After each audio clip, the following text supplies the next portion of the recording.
Hey guys, Puneet here from Coach. Welcome to this brand new series on how to improvise using the major scale. This is the very first video of this series and it's going to be the explanation of the theory video for the exercises to follow this. So first of all, what is a scale? A scale is a sequence of notes that has a fixed intervallic formula. So a major scale is one such scale and it has 7 notes, and at the 8th note it repeats itself. So most of us start off learning the major scale as our very first scale, especially the C major scale, as it has no sharps and flats. So it sounds like this.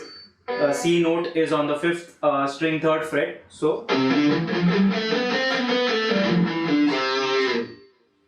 this is our C major scale and it sounds pretty bright and pleasant and even happy.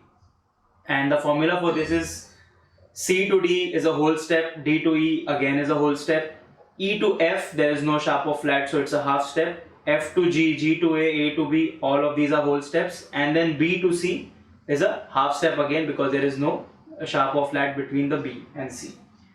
So the formula for any major scale starting from any note, if you want to generate, suppose you wanted to start from G, all you have to do is write the 12 notes on a piece of paper and then just count whole steps and half steps from there. So the formula would be whole, half, whole, half. So a whole step is abbreviated as capital W and a half as capital H, and on the fretboard a half step is a distance of 1 fret and a whole step is a distance of 2 frets. So now the way most of us learn this major scale is that we are taught a bunch of patterns either in the caged shapes, in the open shapes, or as 3 notes per string to develop speed and dexterity. While this is a very useful method to start off, it's not very good when it comes to sounding musical. It tends to become a little mechanical and we as guitarists tend to get stuck in a rut if we just stick to the patterns. So in this series I'm going to be teaching you how to unlock the melodic potential of the major scale without knowing 1,000 patterns on your fretboard. So when it comes to applying the major scale, the first thing that you need to know is what are the chords that it will work on. So it's very easy. If you don't know this, it's a very simple process. Is all you need to do is harmonize the scale, that is make chords out of the notes of the scale, and these are known as the diatonic chords. So in C major, the way you can do that is start from all the letters and skip a letter, go to the next and make a combination of 3 in this way. So C, E, G, D, F, A, E, G, B and so on. So the set of chords that you will get are C major, D minor, E minor, F major, G major, A minor, B diminished, which is a B diminished triad, and then back to C. So any chord progression which has a combination of these chords, you can use the major scale on top of that. So although we have so many chord options available to us, I will be teaching you all the exercises on a simple 1-4-5-1, that is C going to F, going to G and back to C. This it's a very famous progression, and the reason I'm going to be using this particular progression is because all the 3 chords in when they are combined together, they have all the notes of the C major scale within them. The C major chord has got the note CEG, F major has got FAC, G major has got GBD, and then we're back to C major.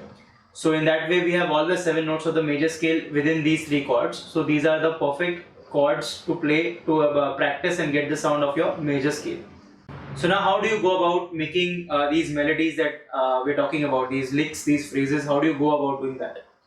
So there are many methods to do this. The method that I will be teaching you is what is known as soloing over chord changes. That is, per chord C, F, G, C, over each of these chords, I will be playing one phrase per chord, and each chord will have a complete phrase attached to it. Also, I forgot to mention a little thing is that I will be playing over a backing track of C, F, G, C at 100 beats per minute in 8/4 rhythm, and I'll be using the ChordBot paid app, which I am not sponsoring in any way. It's just something that I use and I find it very useful. So I'll be using that app, and the backing track can be very easily made on this. Even if you go for the light version, you can still play it on your mobile phone, on Android as well as on iOS, I think on iOS as well. Also, these particular ideas can be done both on acoustic and electric guitar, and while they are very subjective, depends on how the chords are spaced and how is the groove in different situations. You may not always be able to use this, but it will fit in most of the situations.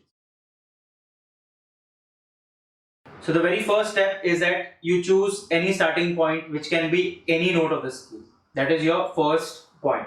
So let's say, for example, let's say that I start on the C note. I want to start on the C note. You can choose any note, but I am choosing C for the sake of simplicity. Now, the second step would be to choose any interval. So what do I mean by that? Is that starting from the C note, I can move to any other note, which can be D, E, F, G, A, B, or even the next C. So each of these gaps are given names, and these are called intervals. Now I won't be going into the technical names because it will become too much of a theoretical discussion. But basically C to D, C to E, C to F, C to G, C to A, C to B, and C to C. So C to D is gap of 2, C to E is 3, 4, 5, 6, 7 are F, G, A, B, and the higher C is the next octave. So you can choose any interval, and this interval can be either above or below this particular C note. So that is my second step, is that I choose an interval. That is completely up to me, it's completely arbitrary. But once I have chosen this starting point and this interval, I will use this same combination over all the three chords. This is mainly for practice. It's not necessarily how you need to do it in actual songs or improvisation. So then the third step is to choose a particular direction, either go in the forward or in the backward direction to decide the flow of notes. So suppose I chose C as my first note, and my next note is F that I chose, which is an interval of fourth. So, and then I choose either I can go in the forward direction, which is the notes after F, G, A, B in this direction, or I can go in the backward direction, means after F I can go to E, I can go to D, I can come back to C. So let's say I choose to go forward. So that's, I've got three notes in this way. And now coming to the very important fourth step is to resolve this phrase to give it a sense of completion.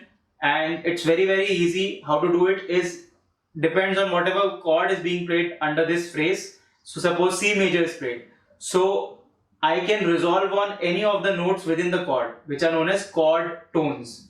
So in the C major you have notes C, E and G. So I can choose to resolve this phrase on any of these three notes. So C, F, G, suppose I choose E. So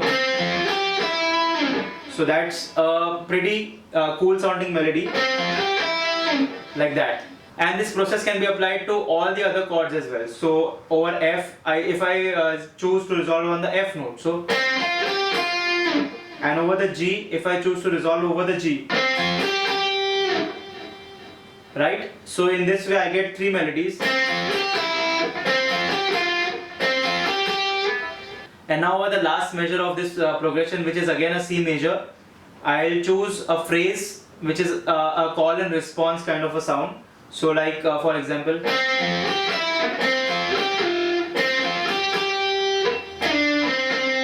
like that, which is DCC.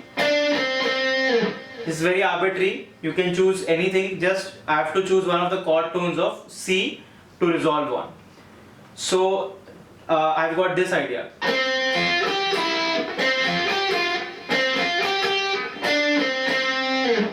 So in this way, using very simple ideas, I have got a little motif going here. So this sounds pretty good, but it's still missing something, and that is the embellishments and ornamentations like bends, slides, hammer-on pull-offs, or even your tremolo bar using your whammy. You can create some very interesting and more fluid and vocal sounds. So check it out. If I use some bends and slides, it goes like this.